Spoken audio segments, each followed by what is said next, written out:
경제 뉴스가 연예 뉴스처럼 들리는 그날까지 경제 브리핑 불편한 진실.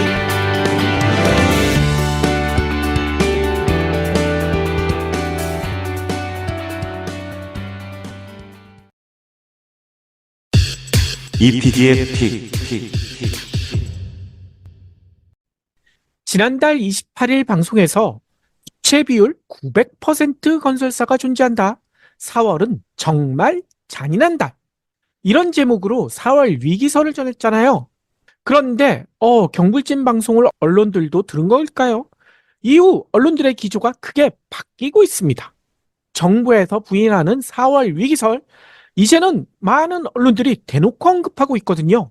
특히 어제 국내 도급 순위 105위인 중견건설사 새천년 종합건설이라고 있거든요.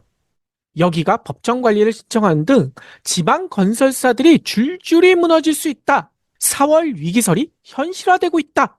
라는 경고를 하는 그런 언론들도 있어요. 그런데 이 와중에 더 심각한 뉴스도 들려오고 있습니다.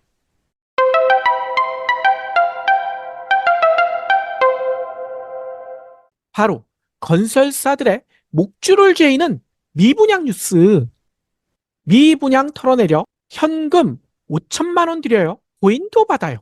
이게 뭐냐면요. 조선일보 3월 4일자 기사 제목이거든요. 지방 미분양 아파트 단지 중심으로요. 미분양 물량을 해소하기 위한 파격적인 혜택들이 등장하고 있다라고 이 기사는 전하고 있습니다. 예전에는 주로 중도금 무이자 대출, 분양가 할인 이 정도에 그쳤지만요. 최근에는 이걸로 안 되잖아요. 직접적인 현금 지원, 아니면 집값 하락 시 분양가 부장, 이런 파격적인 혜택까지 나오고 있다는 거예요. 네. 그야말로 파격 세일에 덤까지 얹어주고 있다. 이런 얘기인데요. 실제로 울산에 있는 B아파트의 경우 계약 후 입주 예정일인 내년 7월까지 집값이 떨어지잖아요. 그러면 계약 해제도 해주고요. 그것과 함께 계약 원금도 반환해주겠다. 이런 파격적인 약속을 했대요. 또 오는 7월 입주 예정인 대구 동구의 동대구 프루지오 브리센트, 여기의 시행사는요, 계약자들에게 중도금 무이자 대출 혜택, 이것과 함께 이걸로는 부족하잖아요. 평형별로 최대 5천만 원의 축하금까지 주고 있대요. 예. 이건 뭘 축하하는 걸까요, 도대체? 그러니까요. 이름은 축하금인데 이게 축하를 받을 일인지는 잘 모르겠어요. 뿐만 아니라 이건 뉴스원이 전한 내용인데요. 이 마피라고 하죠. 마이너스 프리미엄. 7천만 원 마피가 붙은 것도 팔리지 않는 곳들이 있다라고 뉴스원은 전하고 있습니다. 대표적인 것이 당장 4달 입주, 그러니까 4월 입주를 앞둔 동대구역 골드클래스. 여기는요, 34평형 분양권이 4억 7,790만 원에 나왔대요. 근데 이게요, 확장비, 에어컨 옵션, 이런 것들 다 포함한 최초 분양가 대비 7천만 원 저렴한 가격이라는 겁니다. 네. 7천만 원을 깎아줬다는 얘기잖아요. 근데 인근에 있는 다른 단지들도 상황은 비슷하다고 해요. 동대구역 엘크루 에비뉴 1, 여기 역시 현재 마피가요 4천만 원에서 많게는 8천만 원까지 시세가 형성됐대요. 근데 문제는 이렇게 깎아준다고 하는데 사겠다는 사람이 없다는 거예요. 새 집주인이 안 나타나고 있다고 합니다. 네. 이 때문일까요? 상상을 뛰어넘는 마케팅까지 등장하고 있는데요. 이 상상을 뛰어넘는 마케팅, 이게 뭔가 봤더니 바로 가상화폐 비트코인이라는 거예요. 제주도에서 분양 중인 A단지 시행사는요, 전체 24가구 중 선착순 5가구에 대해서 분양가 약 20%인 8천만 원 깎아주고요. 여기에 묻고 더블이죠. 분양 대금 중 일부를요, 현금이 아니라 비트코인 등 가상화폐로도 납부해도 된다. 이렇게 홍보하고 있다는 거예요. 예. 이거는 시행사가 코인으로 지금 돈 벌려고 하는 거 아닙니까? 아, 1억 넘게 생겼는데. 근데 이게 모르잖아요. 떨어질 수도 있으니까 이 비트코인 딱 내걸면 아무래도 눈길을 끌 거 아닙니까? 이런 파격적인 홍보를 하고 있다는 겁니다. 이유는 다들 아실 거예요. 악성 미분양으로 통하는 준공 후 미분양. 이게 빠른 속도로 늘고 있잖아요. 그래서 건설사, 시행사 모두 위기감이 고조되고 있기 때문인데요. 실제로 지난 1월 지방의 준공후 미분양 얼마나 됐는지 봤더니만요. 9,115가구. 이게 1년 전보다 무려 45.5%, 2배 가까이 늘어났다는 얘기잖아요. 근데 이렇게 미분양, 악성 미분양이 늘면 건설사들 발등 진짜 불이 떨어질 수밖에 없잖아요. 왜냐? 건설 시행사들은 주택 분양 대금으로 금융권에서 받은 PF 대출, 이 프로젝트 파이낸싱 대출을 갖고요. 공사비도 일부를 여기서 충당하잖아요. 근데 준공 후에도 분양이 안 돼. 그러면 어떻게 됩니까? 이 자체 자금으로 대출도 갚아야 되고 공사비도 내야 되잖아요. 예. 근데 과거에 저금리 때는 이걸 어떻게든 버틸 수 있겠지만 최근에 고금리 때문에 이 이자 엄청나게 높잖아요. 금융비용 눈덩이처럼 불어나고 있습니다. 이러다 보니 자칫 건설사 문을 아예 닫아야 하는 상황까지 이어질 수 있다는 거예요. 이 때문에 손해를 감수하고서라도 원가 이하로라도 미분양을 털어내려고 건설사들이 이 자판에서 하는 것처럼 떨이 이거 외치고 있다는 거예요. 예. 근데 먼저 산 분들은 요럴 때 또 화가 날 수밖에 없잖아요. 그렇죠. 기존의 계약자들 가만히 있을 리가 없죠. 이 갈등이 여러 군데서 벌어지고 있다고 하는데요. 대표적인 곳이 지난달 22일이었어요. 지금까지도 이어지는 것으로 알려지고 있는데요. 서울 호방건설 본사 앞에 어이구 트럭이 등장했대요. 근데 그 트럭이 뭐냐? 시위 트럭이라는 거예요. 아, 커피 트럭이 아니군요. 그렇죠. 요즘 이 전광판 같은데 글자 써가지고 시위하는 경우 뭐 게임 회사나 아니면 스포츠단 앞에서 많이들 했었잖아요. 근데 건설사 본사 앞에 이게 등장했다는 겁니다.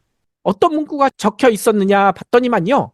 협의 없는 할인 분양, 입주 저지로 대응한다. 무책임한 할인 분양, 선분양자 소급 적용하라. 뭐 이런 내용이라는 거예요.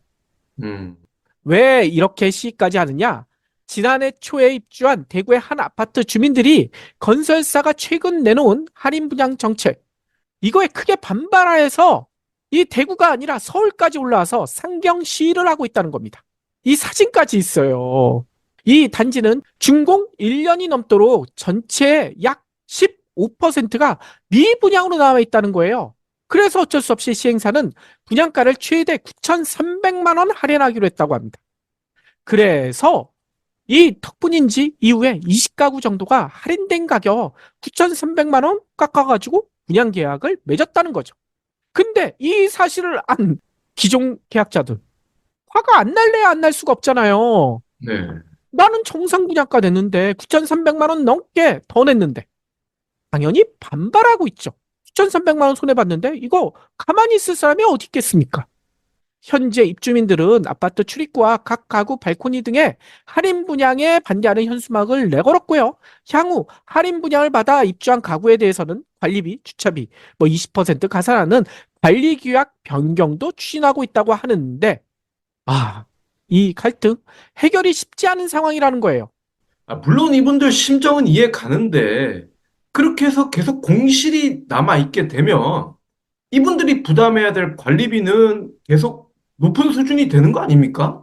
그렇죠. 근데 그 관리비보다 9,300만 원 깎아주는 게 더 클 수도 있기 때문에 이분들은 끝까지 시위를 벌이고 있는 거죠. 여기만이 아니에요.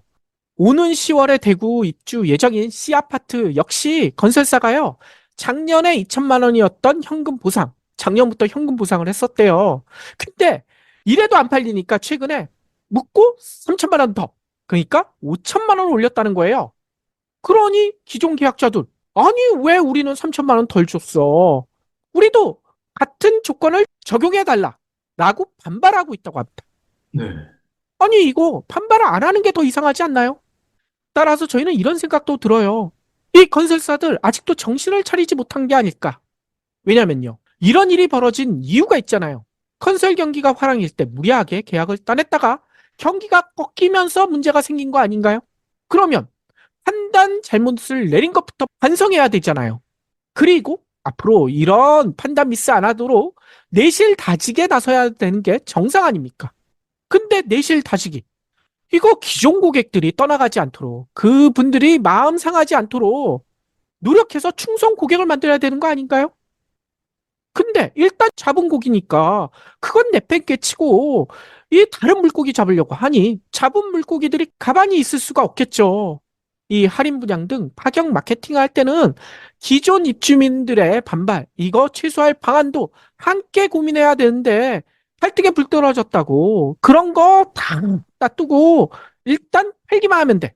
이렇게 하다가 이런 사단이 나는 게 아닐까라는 생각이 든다는 겁니다.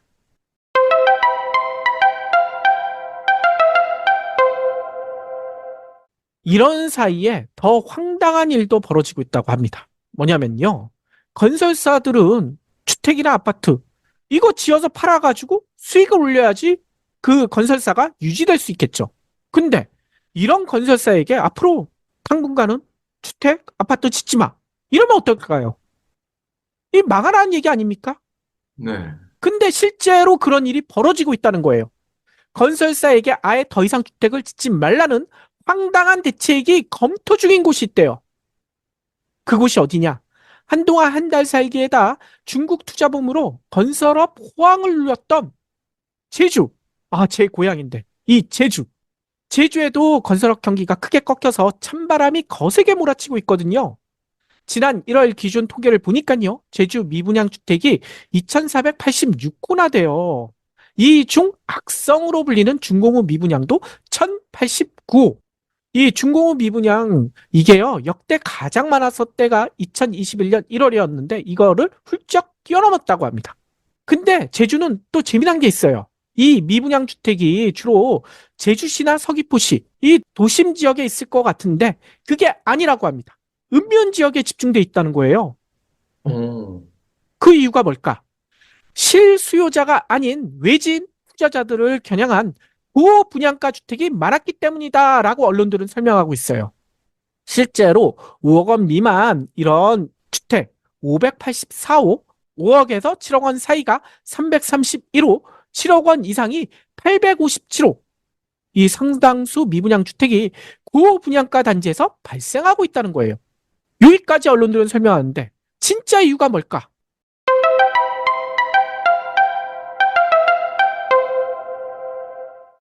원희룡이 예전에 제주지사를 지냈잖아요.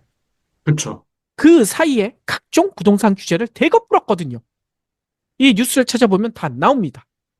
원희룡 제주지사 시절 블록체인 특구를 만들겠다. 이 제주도에 말이죠. 그리고 영리병원 요 얘기를 많이 들어보셨을 거예요. 이거 허가해 주겠다. 그리고 국제학교 만들겠다. 제주도를 들쑤셔놨거든요. 근데 이렇게 들쑤시니까 블록체인 기업들이나 영리병원, 국제학교와 관련된 사람들 대부분 자기네 나라나 아니면 서울이나 부산이나 이런 데 집 가지고 있는 사람들이 제주도에도 머물주택이 필요하잖아요. 이 제주도에 머물주택들을 짓기 시작했는데 아무래도 여기에 관련된 사람들, 돈 있는 사람들 아닙니까? 이 고급으로 주택을 짓기 시작했다는 거예요. 아, 제주도에도 이런 고급 주택들이 팔리네? 그러자 더 많은 고급 주택들이 공급되기 시작했다는 거죠. 그런데 이게 수요를 초과해버리니까 결국 미분양 사태까지 나왔다는 겁니다. 아, 제주를 이렇게 만들어 놓고 인천으로 튀었군요. 그렇죠. 인천 계양으로 튀었죠. 아무튼 현재 제주도가 감당하기 힘들 정도로 미분양이 늘어났어요. 그래서 제주특별자치도는 급기야 앞서 얘기처럼 신규 주택 승인 제한, 공공 매입 승인 취소 이런 것까지 검토하고 있다고 합니다. 한마디로 제주도를 기반으로 한 건설 회사들 당분간 주택이나 아파트 못 지어요. 손가락만 빨 수도 있다는 거예요. 근데 이런 일이 제주도에서만 벌어질까요? 미분양이 엄청나서 미분양 무덤으로 불리는 대구뿐만 아니라 다른 데들도 확산되지 않을까요? 네. 현 정부 정책들을 보면 충분히 그럴 수 있을 것 같아요. 맞아요. 정말 그럴 수 있다는 두려움이 생기는 뉴스 지금 많이 전해지고 있잖아요. 총선을 앞두고 윤석열 대통령이 전국을 순회 중이잖아요. 이거 나중에 법에 걸리지 않을까 걱정이 되는데 아무튼 각종 퍼주기성 공약 이게요. 우리나라 한 해의 예산을 훌쩍 뛰어넘는 831조에 달한다는 그런 분석도 있더라고요. 뭐 1,000조가 넘는다 이런 얘기도 있고요. 근데 이 퍼주기 공약 중에 가장 걱정되는 거 바로 이겁니다. 지난달 21일 윤석열 대통령이 이런 발표를 했어요. 비수도권 지역의 개발 제한 구역을 전면 해제하겠다. 이 개발 제한 구역 뭔지 다들 아시잖아요. 이 그린벨트 아닙니까?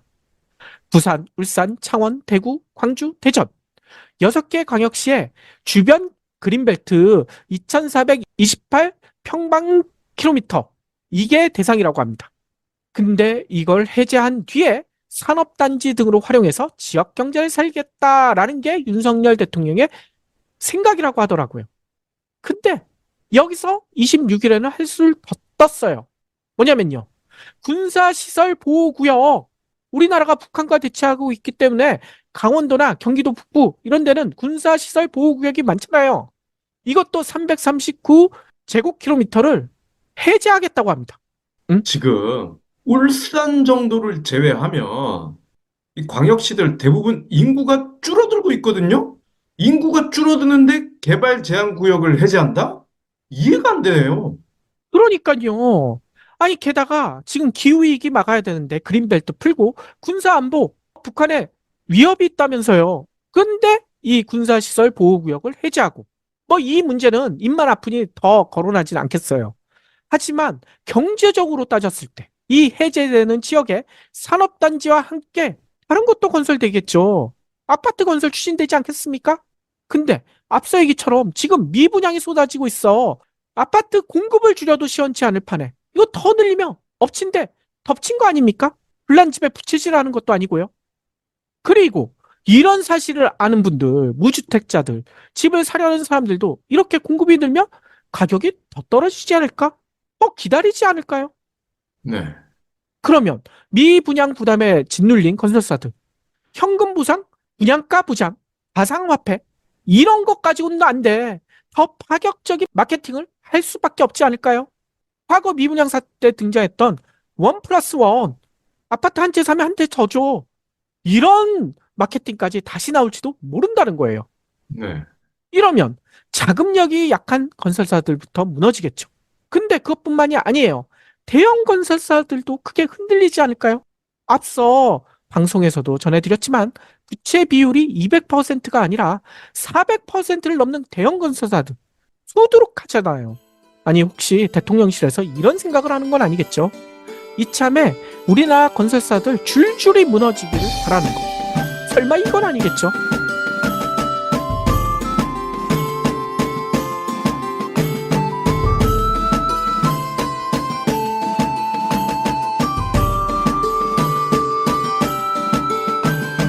경불진 완주해 주셔서 감사합니다.